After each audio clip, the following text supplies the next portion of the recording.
dear beloved, Boss Mike, Cervera. Media ang Noche Tignan nyo itong mga artistang epal-epal kasi, mga kababayan ko. Epal ng epal. Ayan, di pang 500. Kita nyo, pinutakti ng netizen. Ito pong dating beauty queen, na si Diaz ba to? Kumampi ito, kaya Secretary Roque ng DTI, nakasya daw yung 500. Putang ina di, dapat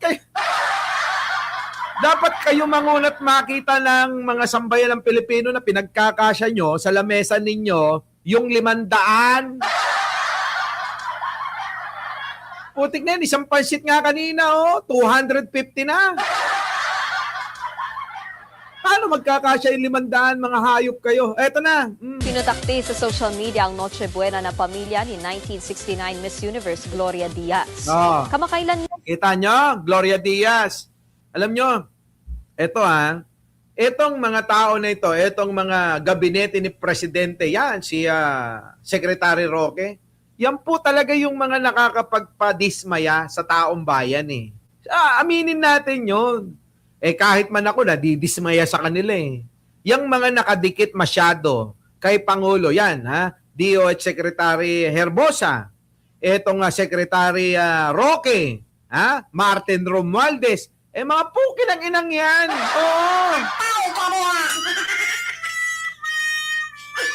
Hindi nakakatulong kay Pangulo yan. Maniwala kayo sa akin, walang tulong yung mga yan. Kaya kung meron po tayong isang banda na titignan kung bakit mababa ang rating ng Pangulo, etong mga ito, etong mga gabinete na mga hindi mo alam kung anong mga ginagawa sa kanilang mga trabaho. Diba, mga kababayan ko? Yan na. lang sumang-ayon si Diaz sa pahayag ng DTI na sapat na ang 500 pesos para sa Noche Buena. Kaya nang mag-share ang anak niyang si Isabel Daza sa Instagram ng magarbo nilang handa sa pagkilay ng netizens. Kita mo, ang garbo-garbo ng mga kinakain nyo, mga hayop kayo.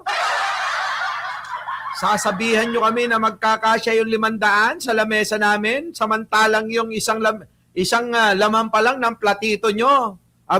Humigit kumulang sa 500? Grabe, no? Tinawag nilang insensitive at hindi makatotohanan ang dating beauty queen. Pinatikos din ng netizens ang isa pang video ni Diaz na kumakain ng crab. Ang caption niya, eating soft shell crabs. Ang kapal!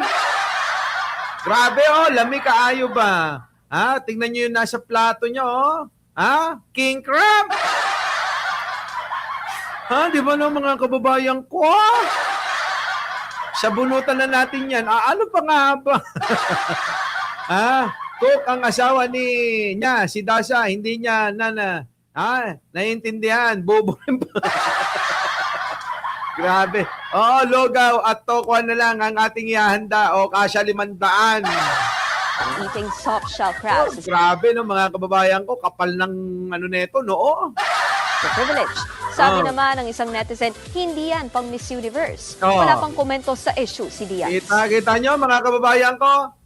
Sabi ko sa inyo, mga kababayan ko, yan yung mga sinasabi ng mga gabinete ni Pangulong Bongbong Marcos, yan, yung Secretary Roque na yan. Ewan ko, baka mamaya kamag-anak ni Baklang Roque yan. Yan, yung mga sila Martin Romualdez, sila Secretary Herbosa ng DOH at marami pa hong iba. Eto pa, si Anito. Sino yung Anito? Di si Remulla. Di nyo ba nakikita, mga kababayan ko, si Remulla? Di ba yan ang nagsabi na makukulong daw yung mga hayop ng mga politiko? Mga kababayan, bakit biglang nagbago? May mga umaarbor ba? Ewan ko, mga kababayan ko, saan na kaya pupulutin tong bansang ito, Sana matapos na ang termino ni Pangulo. Opo, no, nang maayos. At yun lang naman na ang malaking bagay na maipanalo natin. Yung mairaos, matapos natin yung termino ni Pangulong Bongbong at maghanap na tayo ng panibago. Mga kababayan ko, minsan kasi naaabuso ng husto eh. Ano? Ewan ko. Itong mga hayop na yan. Ito pa, mga kababayan ko. Ito, punta tayo sa Davao. Maraming residente sa kakaibang trip ng lalaking lulong umano sa droga sa Davao City. Kita nyo, mga kababayan ko? Ganyan na ho, katalamak ang droga sa Davao City. Sa sobrang talamak ng droga, mga kababayan, yung mga adik kung ano-ano nang ginagawa niyan. Tapos sasabihin nyo, ang Davao, ang mga Duterte galit sa droga. Bakit puro adik yung nasa kanila? Sige nga, paliwanag nyo nga, kayong mga DDS. Akala ko ba'y galit sa droga mga Duterte? Pero bakit? Tila ba puro adik yung mga tao dyan, Nagala Spider-Man siya at tumulay sa mga kable ng kuryente para lang daw magpapogi. Ania sa frontline sa balita si Breno Talbo ng News 5 Mindanao. Kanaaw mo kurentihan taong kada. Tangina Grabe. Mga kababayan ko, ganito ba? Ganito ba talaga? Ibang klase na Ibang klase na yung mga taga Davao. Hindi si Santa Claus kundi isang lalaking walang pagtaas ang bumulaga sa ilang residente sa barangay Ilang sa Davao City nitong araw. Baka sabihin nyo Baka sabihin nyo Ilocos Norte. Davao City ho ito, mga kababayan ko. Davao City. Ang lalaki nag-ala Spider-Man pa at tumulay sa mga kable. Kurentihan ng taong kada. Kanaog na. Kaya imong mga anak. Paulit-ulit siyang pinakiusapan ng mga residente na bumaba na pero ayaw niyang magpaawat. Pinagpatuloy pa niya ang paglalakad sa mga bubong at pagtawid sa mga kable ng kuryente. Hindi na nakunan sa video ang mga sumunod na pangyayari pero sandali raw na bumaba ang lalaki at umakyat sa poste ng kuryente. Dito niya pinagpatuloy ang pagtulay sa mga kable ng kuryente. Pansamantalang pinatay ang supply ng kuryente sa lugar para hindi makuryente ang lalaki. Pero nagdulot naman niya ng matinding traffic. Sisihin nyo si Baste, tsaka si Digong, tsaka si Sara. Umabot ng 2 oras ang negosasyon bago tuluyang napababa ng mga rescuer ang lalaking kinilalang si Piolo Apor, isang construction worker. Nang tanungin kung bakit niya ito ginawa, Nagawa ko lang yun kasi gusto kong magpapogi. Nagpasikat.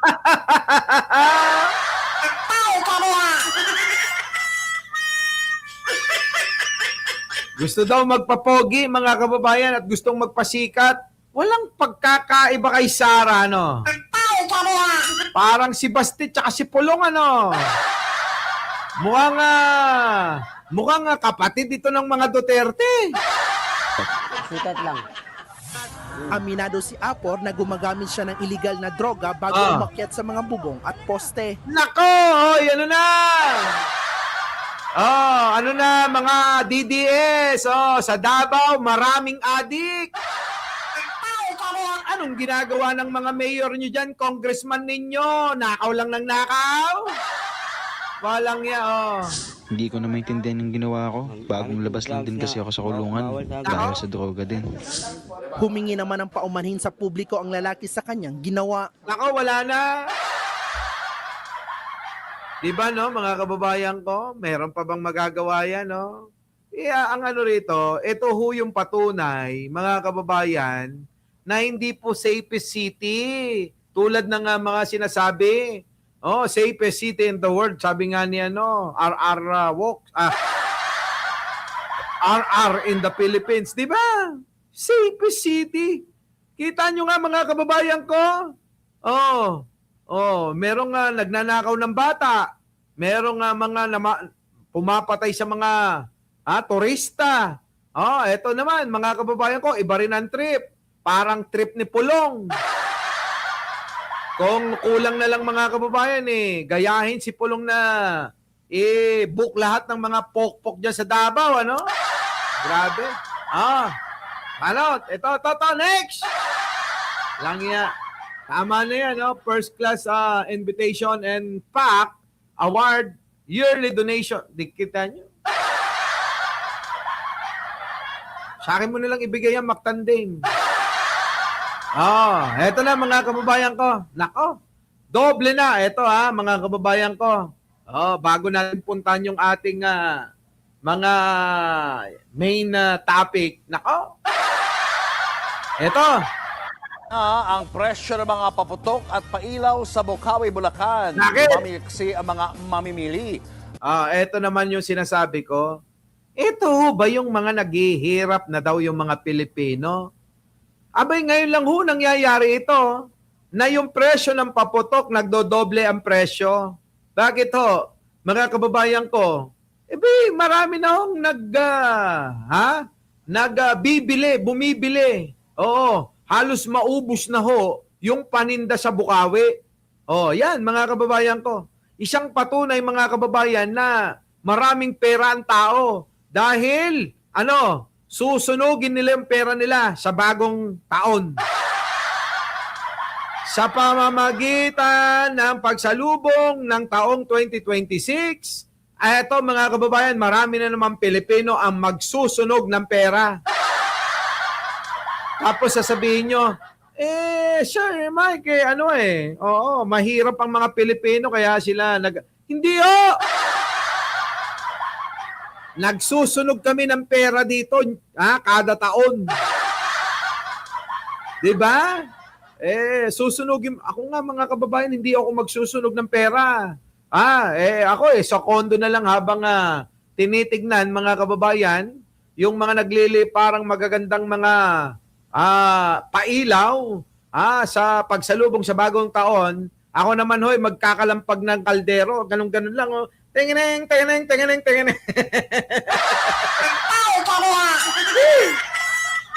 ba? Wala pang gastos.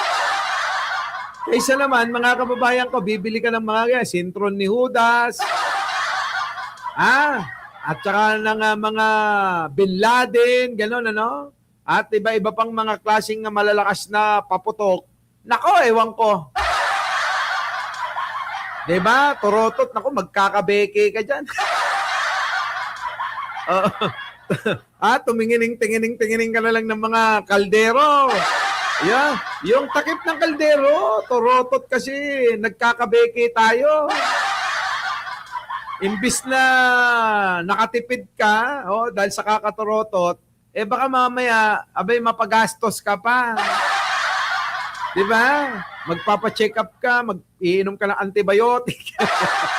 Ito na.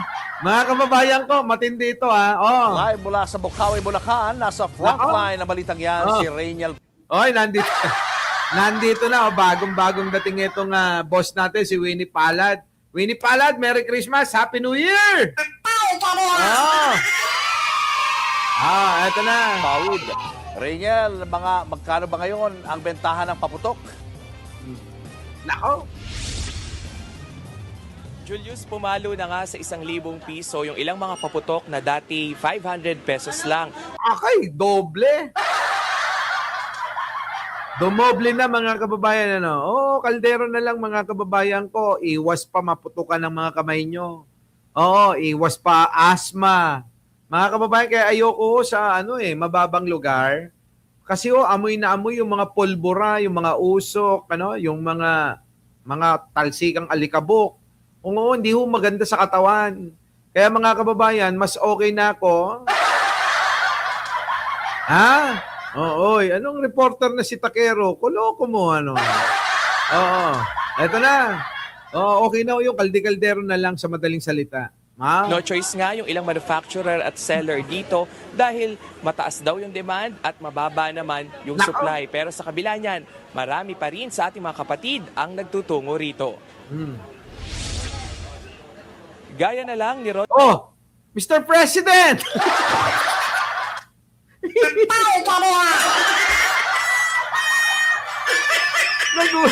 Nagulat ako ah.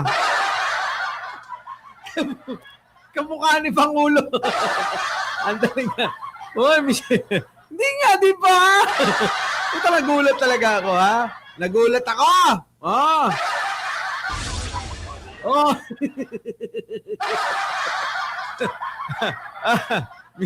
Kala ko si Presidente. Gaya na lang ni Ron Nicolas na mula pa Rodriguez Rizal. Iba. Oh. Iba ito, mukhang gangster. Mukhang gangster. Ang budget niya, 11,000 pesos para sa Quitis, Fountain Nako. at Fireworks. Pakinggan natin ang kanyang pahayag. Nako, yan na. Lagi naman tradition niya pagka bagong taon. Ay, ganun pa puputok. Para masaya. May anggulo lang pero hindi naman kamukha.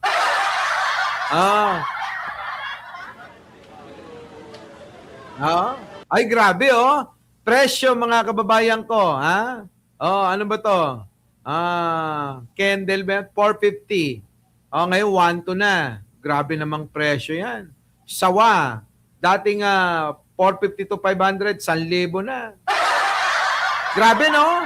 Dating 180, 350 na. Grabe. Oh, triple na. Nasa 1,200 pesos na ang per bundle ng Quitis. Malayo sa 450 pesos na presyo noon. Oo nga. Ganyan din halos ang presyuhan ng round sawa na dati 450 hanggang 500 pesos. Nako. Doble na ang presyo ngayon na nasa 1,000 piso na. Nako. Sa mga pailaw naman, yung luces na dating 180 pesos, 350 pesos na. Nako. Ang fireworks naglalaro ang presyo sa 1,800 hanggang 3,000 pesos depende sa disenyo. Ay, ayoko na. Magpapaputok pa ba kayo? Ay, kahit na wala na. Ayon naman sa firecracker stall owner na si Joanna, bisperas pa lang ng Pasko, dagsana ang mga mamimili rito sa Bukawi. Nako, yan ba walang pera? Yan ba walang pera kahit mahal binibili nila? Nasa na? Oy, nawala tayo, Boss Mike. Ito na. 800 hanggang 3,000 pesos depende sa disenyo. Kita nyo, susunugin nyo lang, no? 3,800, ganun-ganun lang yon. No way. No way ako dyan, ha? Ayon naman sa firecracker stall owner na si Joanna, bisperas pa lang ng Pasko, dagsana ang mga mamimili rito sa Bukawi. Pakinggan natin ang kanyang pahayag. Binless ako ni Lord ngayon. Marami Nako. kong customers na dumating. Alaka, kita nyo? Binless siya, Bago mag-Christmas. At yung after, yun, madami pong mga dumating. At malamang Nako. po, magtutuloy-tuloy siya hanggang sa 30, 31. Grabe, no? May suggestion naman ng PNP. Oo nga, no? Pag bigas ang bilhin, reklamo sila. Pag paputok, susunugin. Wala namang pakinabang, mga kababayan. Ay, nako! Eto na! Ay! Oy, si Takeru Miyamoto nanonood, pinsan natin watching while nakasalang. Ano yung salang? Yung dialysis na ba yan? Mga kababayan ko, yung pinsan natin, ha? Oo. Ano na ho, mga kababayan ko? Tawag dyan, regular na ho yung pag-maintenance. Oo. Mga kababayan, sana mapalitan na ho yung dapat palitan sa parte ng katawan. Oo. Pero mga kababayan ko, baka naman baka gusto nyo hong mag-sponsor ng mga kahit mga pang kape ganyan, pang diaper. O kaya mga kababayan ko, pang bib ganon o kaya pang karayom ganon maaari po sana mga kababayan, kontakin nyo lang ho si Takeru. Ganon mga kababayan ko, alam nyo na. Oy, JJ Salis, hindi ka kakampihan niya, maniwala ka. Tama. Hindi ka kakampihan niyan. Kahit na bati-batiin mo yan dyan, Pagaling ka dyan, Ishan, Pagaling ka dyan. Nananawagan po kami sa Department of Health. Baka ho pwede tulungan natin yung patient natin. Eto na mga kababayan ko. Magkaroon ng centralized firecracker market sa bawat lungsod o munisipalidad. Sa ganitong siste, may iwasan daw ang firecracker-related injuries na madalas nagmumula sa mga iligal o hindi rehistradong paputok. Kapag may designated firecracker zone daw, anumang itinitinda sa labas nito, kinukonsidera na unauthorized o maaari nilang kumpiskahin. So ngayon mga kababayan, ayan po, babala po sa inyo. Kasi mga kababayan, marami yung nagtitinda sa online. Hindi po dumaan sa tamang pag-aaproba o proseso. Baka ho ito yung magbigay ng panganib, para po sa inyo. Kasi mga kababayan ko, napakarami ko na hong mga nasaksihan. Yung mga putol ang kamay, putol ang daliri, ganyan, dahil ho sa mga paputok na yan. Opo, Kaya mga kababayan ko, ingat-ingat. Tulad ho na ito mga kababayan, walang ingat. Alam niyo po ba mga kababayan ko na merong isang lalaki, na grabe. Ito, tingnan nyo. Uga ng paputok na Bin Laden na ang isa Ayan mga kababayan ko, ito, viral. Muntik masabugan, mga kababayan, ang isang rider dahil po rito sa pagpaputok ng isang Bin Laden. Malakas pala, no? Tuloy. muntik masabugan ng paputok na Bin Laden na ang isang rider sa Taguig. Ang nagsindi ng illegal na paputok, traffic enforcer pala. Nasa frontline ng balitang yan, si Gio Robles. Alam nyo mga kababayan, kita nyo, traffic enforcer pala yung nagpaputok na itong Bin Laden na kalakas-lakas. Halos po mga kababayan matabunan ho yung tulay. Oo, ito.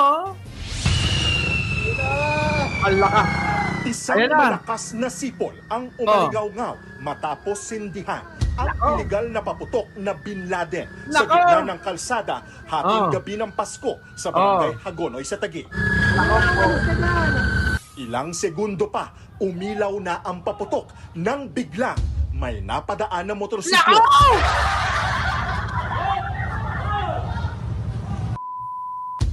Saktong inabutan ng malakas na pagsabog ang rider na sinubukang harangin ng lalaking nakaputi. Bago yan, nakita pa sa CCTV ng barangay ang parehong lalaki na mismong nagtirik at nagsindi pala ng iligal na paputok. Sa pulsa video, ang pagsabog na sinundan ng makapal na usok na pag-alamang ang lalaking nagpaputok ay residente ng barangay New Lower Bikutan, Taguig. Dinala siya sa Taguig City Police Station dahil sa paglabag sa ordinansa ng lungsod. Ikulong nyo! Ikulong nyo! Mga loko, no? Nagsindi, siya yung ating na-arresto or pinatawag sa police station. Tapos ang kumuha ng video is yung pinsan niya. Yun yung nag-post ng video. So isa lamang siya, posible siya magmulta ng 2,000 hanggang 5,000 pesos. Baba naman. 2,000 hanggang 5,000, sino madadala niyan mga kababayan ko? Abay, walang madadala niyan. 2,000 hanggang 5,000 lang yung multa. Posible ring makulong ang lalaki. Yan! Alamang traffic enforcer din pala ng Taguig Traffic Management Office. Traffic enforcer pala yung kamote na to. Nagsorry ang enforcer. Sinubukan nating kunin ang kanyang panig at ng pamunuan ng TMO.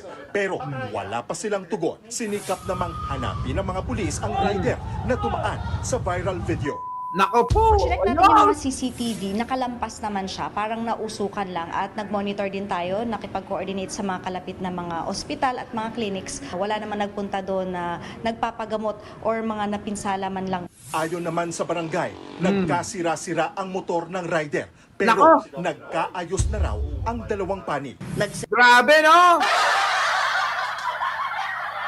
Nagkasira-sira yung motor, buti yung paa hindi nasira, no? Hindi naputol.